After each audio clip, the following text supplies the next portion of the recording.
Hello everyone, welcome back to the video lecture series on object-oriented programming through Java. In our last lecture, we learned about introduction to inheritance, where we learned about what actually an inheritance is and what is the requirement of having inheritance. And then in the next lecture, we learned about single inheritance, where we have different types of inheritance. So first type we learned in our last video, where we learned about single inheritance in detail with the example. In today's lecture we will be learning about multi-level inheritance. Okay, so before going to learn about multi-level inheritance, let me revise what actually an inheritance is. Normally inheritance is defined as a process where one class will get the properties of another class. Properties in this case is nothing but methods and fields, and normally inheritance is used to achieve the concept of reusability. That means if one thing is already available, we can make use of those things. That means the methods, fields, variables, all these things can be already, if it is available, then we can make use of those things in our present class.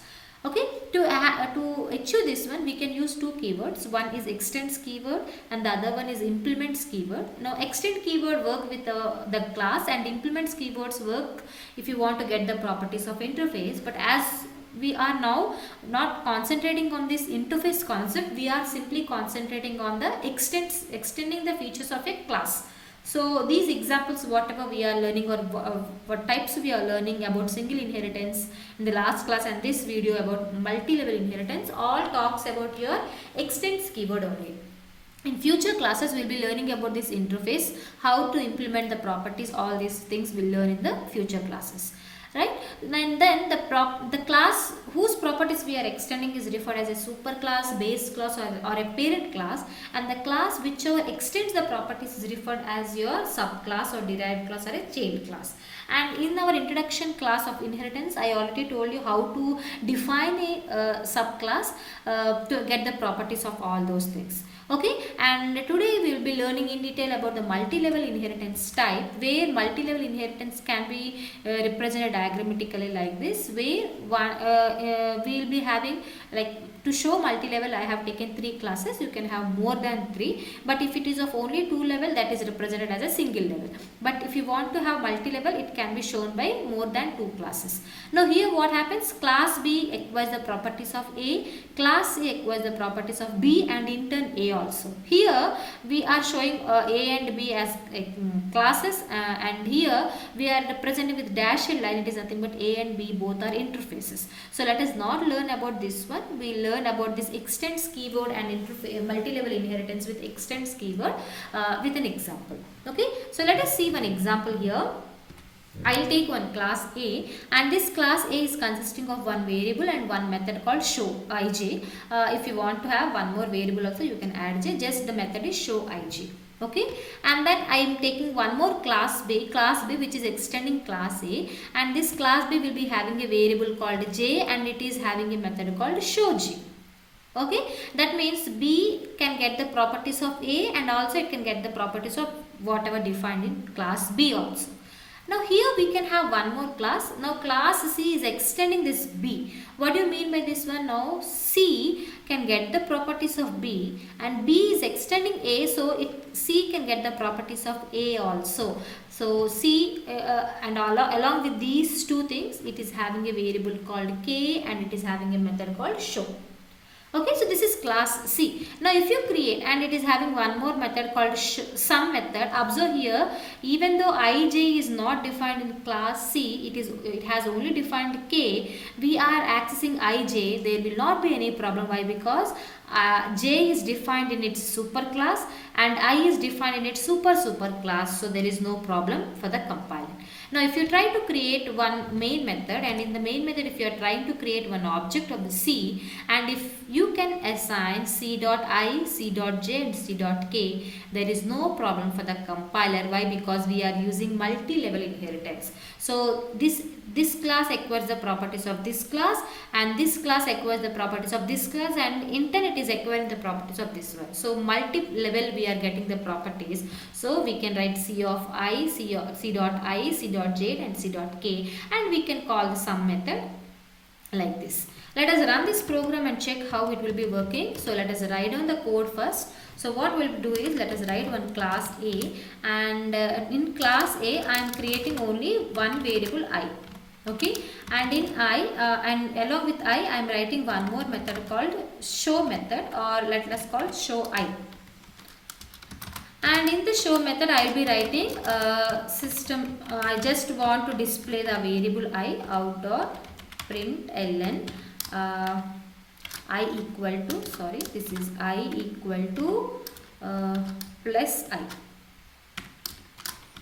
Okay, now I have written class A, and after class A I am creating one more class B. Now this class B wants to get the properties of A, then we need to use a keyword called extends keyword, and then we can make use of the same thing. Just I want to change the variable name. This variable here what I want to use is J, and here the method I want to write is show J, and here I want to display the variable J. Got it? Now this is about class. This is, if you stop here, this is called as single inheritance. But if you add one more thing, that is called as class C, okay, extends B, then what happens? C will be getting the properties of B. As it is extending A, it also gets the properties of A.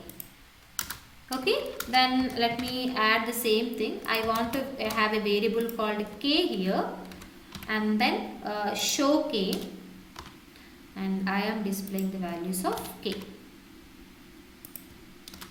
Then you need to understand here, A will be having a variable called I, B will be having a variable of J and I, and K will be having a variable of K, J, I. Okay, so this is your what is this, class C. Now I will be taking one more a class to write out my main method, class ex18, and then I will be writing my main method.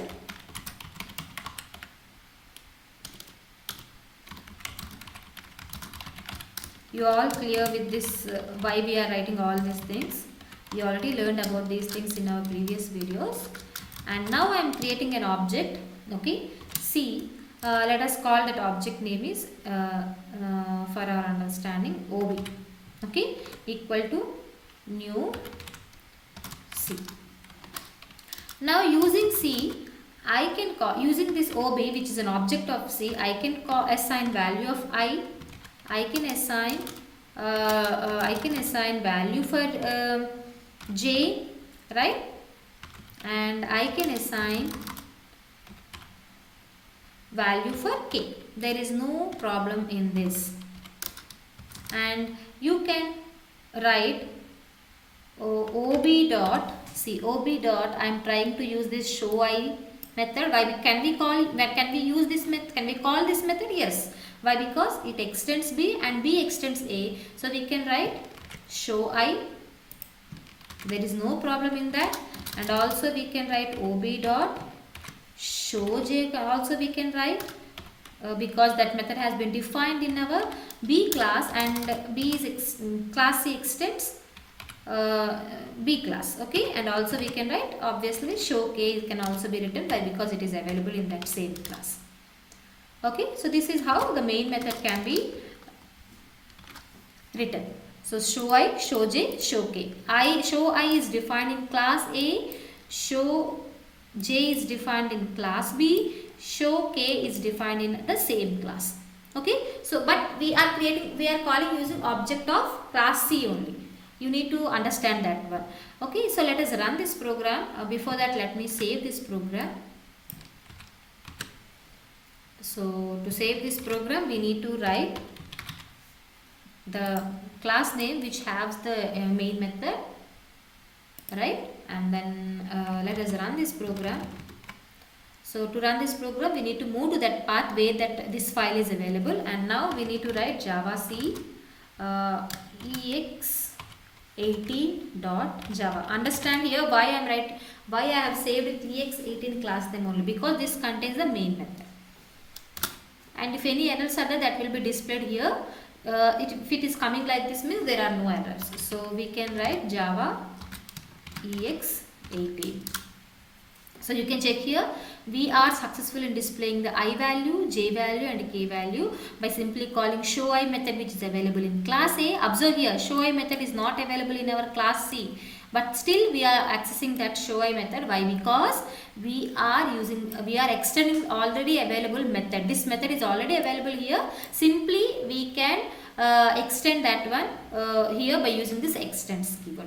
But here you need to understand, here we are using multi-level. That means this is one level, from here to here this is one level, and from here to here this is another level. So that's why it is called as multi-level. But if you are using only one level, then it is called as a single level. This we have already learned in our last video. Okay, so this is how multi-level inheritance can be achieved. But here you need to understand, using object A we can't access the B properties and C properties, because class A is not extending B and C. That is not the thing. But class B can get the properties of A, but class B can't get the properties of C. Why? Because B is extending only A. Understood, all of you? So this is an example of multi-level inheritance. How one class can get the properties of more than one class by having this different levels of inheritance. Okay, so multi-level inheritance. I hope you all are clear with this concept. So practice this one and let me know if you are facing any problem. So in the next class we will learn about hierarchical inheritance in detail with the example. So let us all meet in our next lecture. Until then, thank you all of you.